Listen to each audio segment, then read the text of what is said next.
ibihe byiza nshuti bakunzi ba HP TV Rwanda.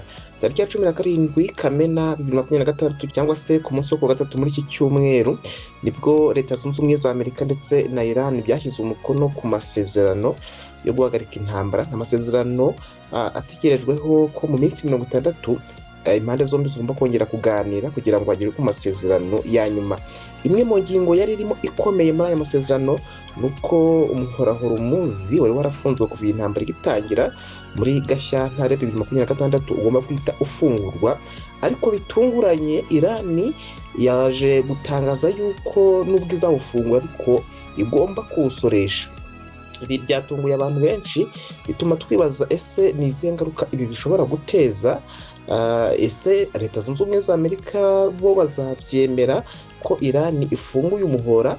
Ibyo rero nibyo tugiye kubaganiriraho, ariko dufite n'izindi ngingo turi bugarukeho nyinshi zitandukanye. Tubaza kubabwira ko mu karere ka Nyamagabe umwana yishe se ufite imyaka irenga 100, naho kandi mu karere ka Rulindo yasohoye mu nzu ye nyuma yo kugurizwa amafaranga na mugenzi we akabura inyishyu. Turaza kubabwira ko kandi Ukraine yatangije uburyo bushya bwo kwinjira mu makuru y'ibanga y'Uburusiya. Turaza kujya no mu Burundi tubabwire ko ubwoba ngo bwiyongereye, ariko ni ku Barundi kuba muri Afurika y'Epfo basabwe guhagarika ibirori by'ubwigenge. Izo nizo ngingo tugiye kwibandaho nkuru. Reka noneho tuze tunyura muri aya makuru, ariko twibanda mu burasirazuba bwo hagati tubabwira ku bijyanye n'umuhora wa Hormuz.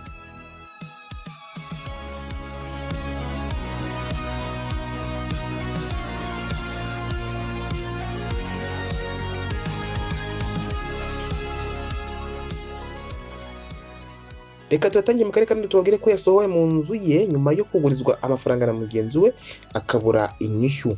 Umugore witwa Zaninka Liliane utuye mu karere ka Rulindo mu murenge wa Murambi yafungiranwe mu nzu yari asanzwe atuyemo nyuma y'uko ibikoresho bye byose byari biyirimo byasohowe na Uwiringiyimana Aroni. Avuga ko baguze iyo nzu amafaranga miliyoni 15 amafaranga y'u Rwanda. Ibi byabereye mu mudugudu wa Mayange, akagari ka Babungu, murenge wa Murambi ku itariki ya 18 Kamena 2026. Zaninka mu kiganiro yagiranye n'itangazamakuru yavuze ko atigeze akurisha inzu ye, ahubwo ko Uwiringiyimana yamugurije amafaranga mu buryo buzwi nka banki Ramberi angana na miliyoni 11 amafaranga y'u Rwanda. Akavuga ko bumvikanye ko azamwishyura hamwe n'inyungu, bityo akazamwishyura miliyoni 15 amafaranga y'u Rwanda mu gihe cy'amezi 3. Ku rundi ruhande, mu masezerano bakoreye imbere ya noteri hagati ya Zaninka na Uwiringiyimana, bigaragara ko bagaragaje ko iyo nzu yaguzwe ku giciro cya miliyoni 15 amafaranga y'u Rwanda. Zaninka avuga kandi ko Uwiringiyimana yamufungiranye mu cyumba cy'inzu ye, akamwaka imfunguzo ndetse agashyiraho n'abarinzi. Ibi navuga ko byamuteye ikibazo gikomeye kugeza ubwo polisi y'u Rwanda yatabaye ikamufasha gusohoka. Abaturage batuye muri aka gace aho ibi byabereye bavuze ko ibyo Uwiringiyimana yakoze bidakwiye, cyane cyane gufungirana umuntu mu nzu ye. Bagasaba ko hakurikizwa amategeko kugira ngo ikibazo gikemuke mu buryo buboneye. Naho mu karere ka Nyamagabe umwana ngo yishe se wari ufite imyaka irenga 100. Amakuru yatanzwe avuga ko Nyaminani Vianney umuhungu wa Ruharasharire, umusaza wari waragize amahirwe yo kuramba kuko yari afite imyaka 101, yatashye yasinze akubita se aramwica. Urupfu rw'uyu mukambwe rwabaye mu mudugudu wa Buhinga, akagari ka Nyanza, umurenge wa Cyanika.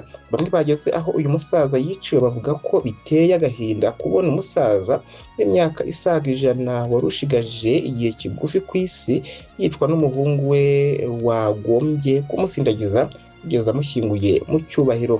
Umuyobozi w'akarere ka Nyamagabe niyo Mwungeri de Brande yabwiye ibinyamakuru bitandukanye birimo na Umuseke ko Nyaminani Vianney akekwaho kwica se yamaze gufatwa, akaba afungiye kuri sitasiyo ya polisi iherereye mu murenge wa Gasaka. Meya niyo Mwungeri avuga ko umurambo wa Ruharasharire wajyanywe ku bitaro bya Kigeme gukorerwa isuzuma.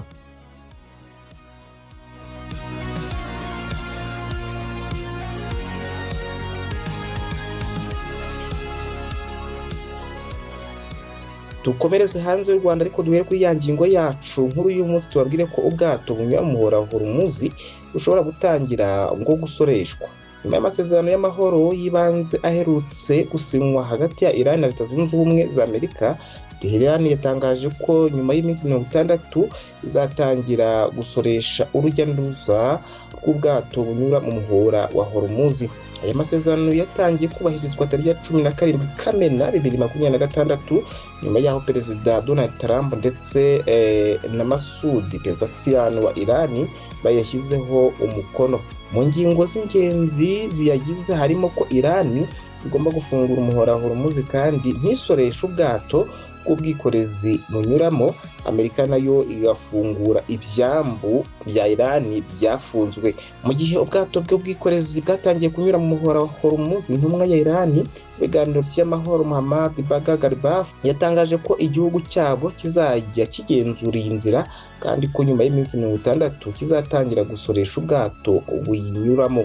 Nyuma y'iyo minsi nibwo biteganijwe ko Amerika na Iran bizagirana amasezerano y'amahoro ya burundu agahagarika intambara bidasubirwaho. Minisitiri w'ububanyi n'amahanga wa Arabia Saudite Faisal bin Farhan Al Saudi yamaganye gahunda ya Iran agaragaza ko mbere y'uko intambara yaduka muri Gashyantare 2026 iyi nzira yakoraga neza. Yasabye ko ibintu byasubira uko byahoze. Naho kandi ngo Ukraine yatangije uburyo bushya bwo kwinjira mu makuru y'ibanga ngo y'Uburusiya. Minisitiri w'ingabo wa Ukraine Mikhailo Fedorov yatangaje ko buri misile cyangwa se drone cyangwa ikinyabiziga cya gisirikare cy'Uburusiya gifatiwe ku rugamba kizajya gifatwa nk'isoko y'ubumenyi ku bihugu bishyigikiye Ukraine. Yavuze ko intego ari gufasha abafatanyabikorwa kumenya imikorere y'ikoranabuhanga ry'intwaro z'Uburusiya no gutegura uburyo bwo guhangana nazo. Trofilab ikubiyemo amakuru ku ntwaro zitandukanye kuva ku ntwaro nto, drone, indege z'intambara, misile zifite umuvuduko ukabije kugeza ku bikoresho by'intambara byifashishwa mu buryo bw'ikoranabuhanga. Mu bivugwa harimo drone ya Shahed ikomoka muri Iran, misile Kijare n'igifaru cya T-90M.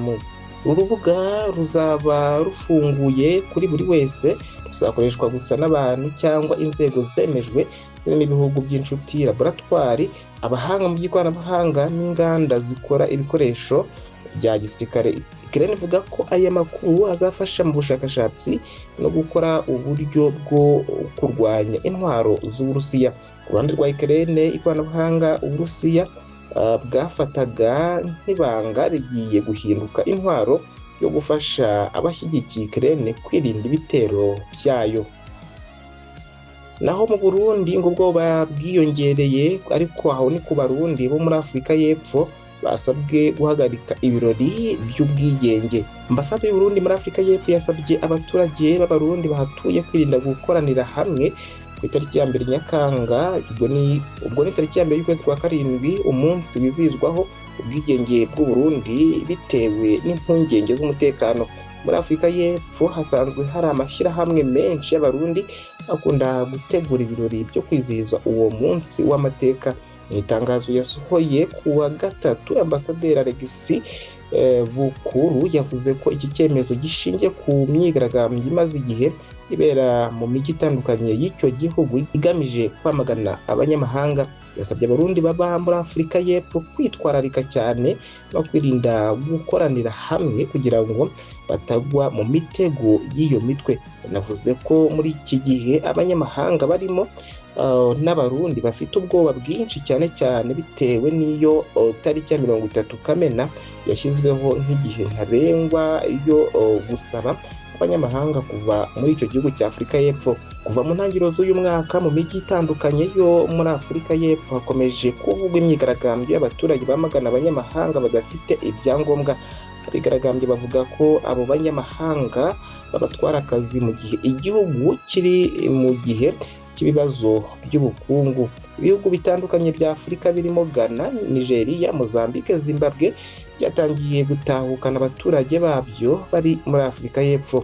Mu byumweru 2 bishize abanyamahanga bagera ku bihumbi 7 bahungiye mu nkambi nini iri ahantu hafunguye muri Afurika y'Epfo, bajyanwayo n'ubwoba bw'ibitero bavuga ko bagiriwe n'imitwe irwanya abanyamahanga.